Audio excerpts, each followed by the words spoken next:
You've played in Austin for a really long time. Is there a favorite venue you like to play, or somewhere you should go back and play again? I wish I could go back and play Liberty Lunch again. Oh, I mean, I think we would all like Liberty Lunch to be back. It was I a agree. one-of-a-kind kind of place. Right. I don't know if we ever played another place that was kind of indoor, outdoor.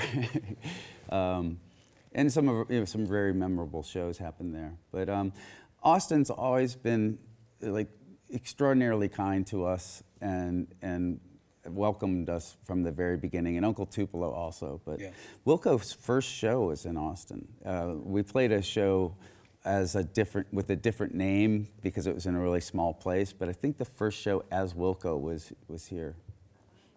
Well, this is definitely a home game for you and not an away game, I will say. Go ahead. Yes, hi. Hey, thanks for being here, Jeff. I was fortunate to see Uncle Tupelo at Liberty Lunch, as you mentioned, and have great memories from that show. So I hope this isn't too delicate of a question, but I want to know, do you still have any relationship with Jay or Mike? Not really. I mean, I don't have any animosity towards either one of them. Jay and I have had to discuss things occasionally over the years because we've put out reissues of the records, and it's always been totally fine. There's no rancor or anything like that. But it's not a close relationship. And with Mike, I mean, Mike was always on a different, like, kind of, I don't know. Mike had a real job, even in Uncle Tupelo, you know, that he wanted to stay at. And I don't know. I've seen him. I saw him at one of my parents' funerals, and it's all warm when we get to see each other, you know. Sunvolt record comes out. Do you listen? Yeah, absolutely. Yeah. I always want to check it out. It's always fascinating to me. I don't want to be a microphone hog, but I do have a follow-up question, and that is, when you did an in-store at Waterloo Records as Uncle Tupelo, when it was time for you guys to sign my album, Jay totally disappeared, never to be seen again. Was that pretty typical of his behavior?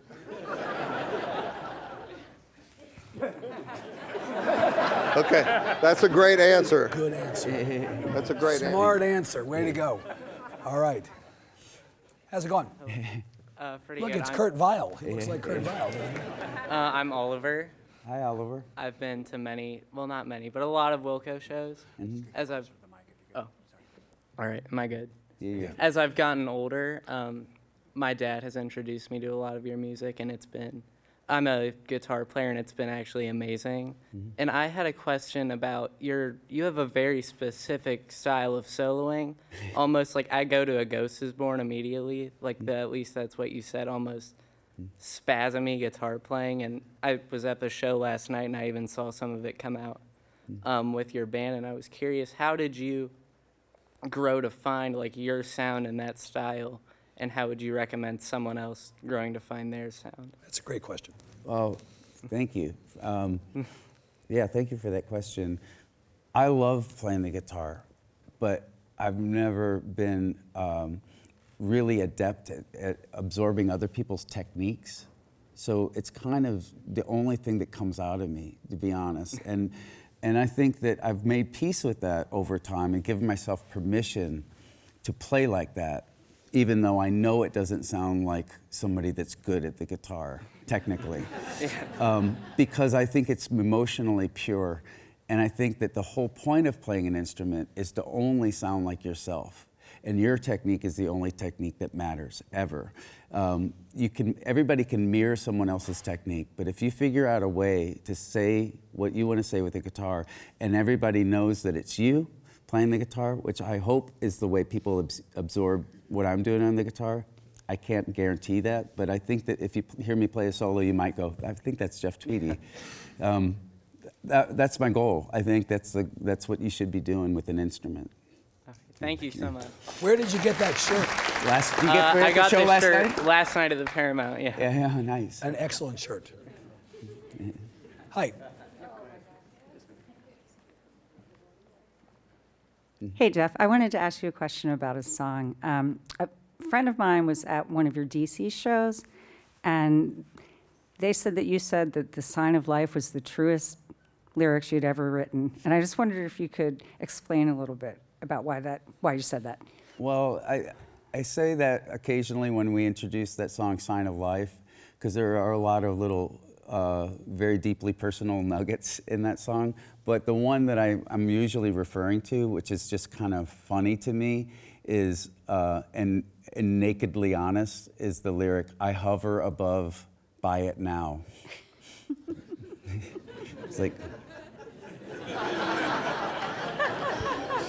that's what I think, you know. And, you know, people don't think of their songwriters and artists as being people tempted by online transactions, you know. So it's a little bit of a nakedness that I think is honest, personally. Who among us, right? Yeah. Thank you so Thank much. you. Thank That's you. excellent. Hi. Hello. Hello? When you reflect on your journey as a musician, what is the thing you are most proud of, or the thing that you think about the most in your upcoming to this point? I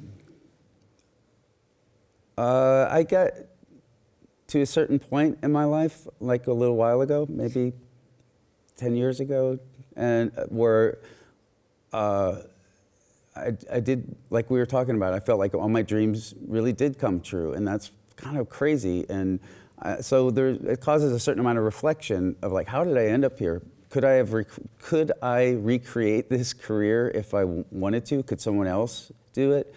And I don't think so. I think that the only part that I can take credit for is I do believe I've worked hard and I have a really strong work ethic.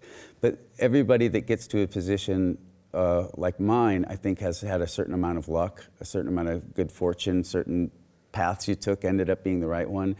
And the only way I can say that I've played a part in having that good luck is I do think that the main driving goal in my life has been making decisions that create an environment for me to get to do this again tomorrow.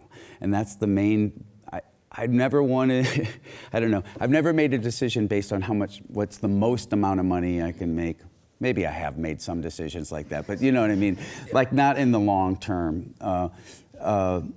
Or, you know, what's gonna make me the most famous, the fastest, or something like that. It's really the thing I've been most scared of losing, and you know, I'm concerned with preserving, is my ability to do this and create an environment where it's sustainable.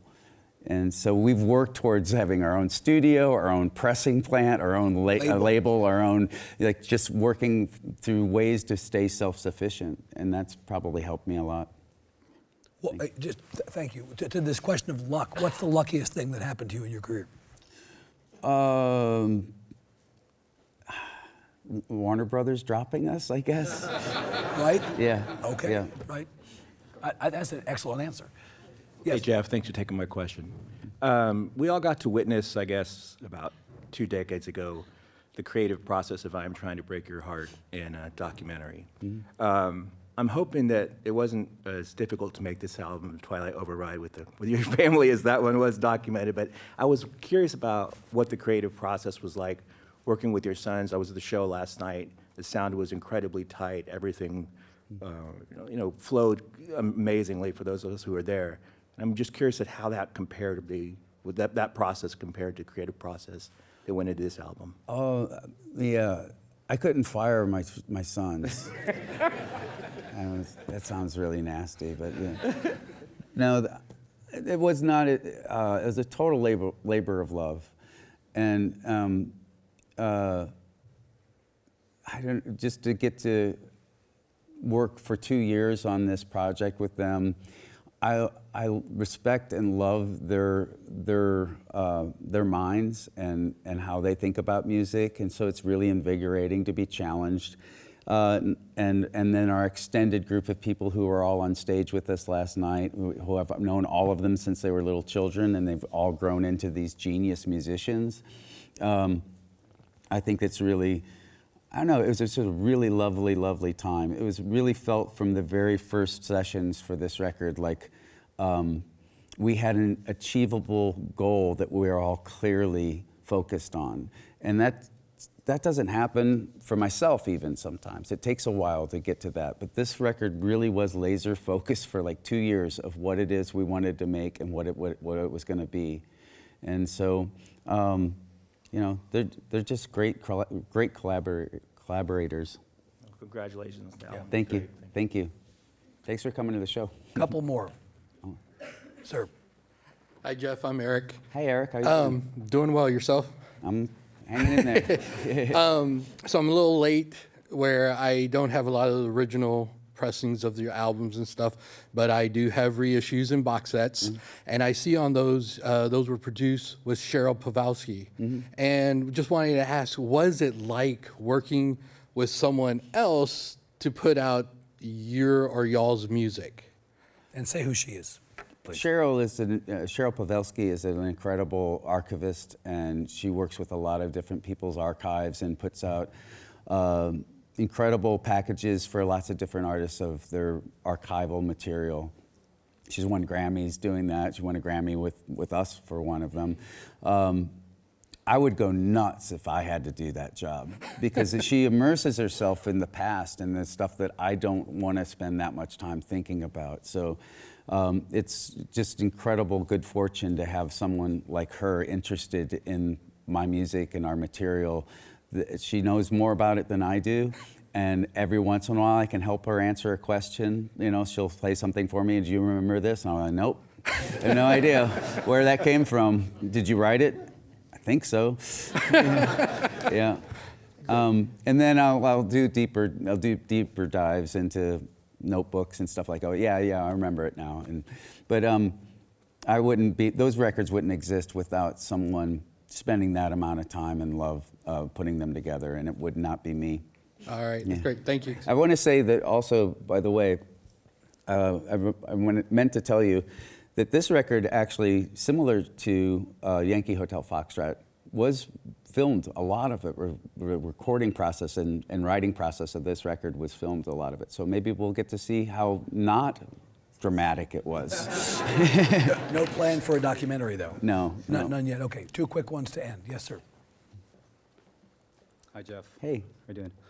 First of all, I just wanted to say thank you for your albums being some of my best friends. About 2.5 years ago, my father passed away. Yesterday was his birthday, and I wanted to go to your show, but I decided to stay home with my girlfriend and just mellow on that. One of the last songs I played for my father was one of your songs, and it was called Even I Can See. And so I don't have a question, but I just want to say thank you. Oh, thank you so much. And I appreciate that so much, and thank you for just being there in dark times. So thank you. I appreciate that. I mean, thank you so much. I'm really happy that that's the nicest thing to get to hear from anybody about music, art you put out into the world. I sang on one song a long time ago, is any song worth singing if it doesn't help? And I truly believe that it's not worth singing if it doesn't help. And so I try and I actually think that one of the criteria for a song for me is to think that it's possible that it could help and actually to know that it helped me. Writing songs helps me a lot. So I think they kind of start with that kind of underlying purpose. So to know that has happened for anybody, I really appreciate it. Thank you. Thank you. Thank you. Appreciate it. Okay. Last one. Hi there, Mr. Jeff. Hello. I had a quick question about you as a songwriter and your songwriting experience. Whenever you're writing a song, whether it be a guitar riff or just lyrics, would you say you pull your inspiration from your thoughts or from your feelings? I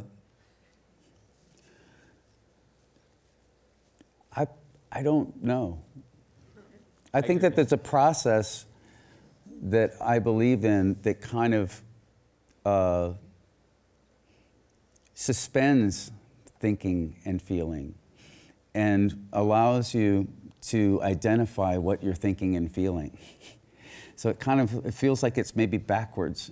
Like I don't really feel inspired a lot of the times I sit down to write, but I get inspired by discovering what I am feeling, what it is that I've been has been underneath my thoughts, and underneath my feelings.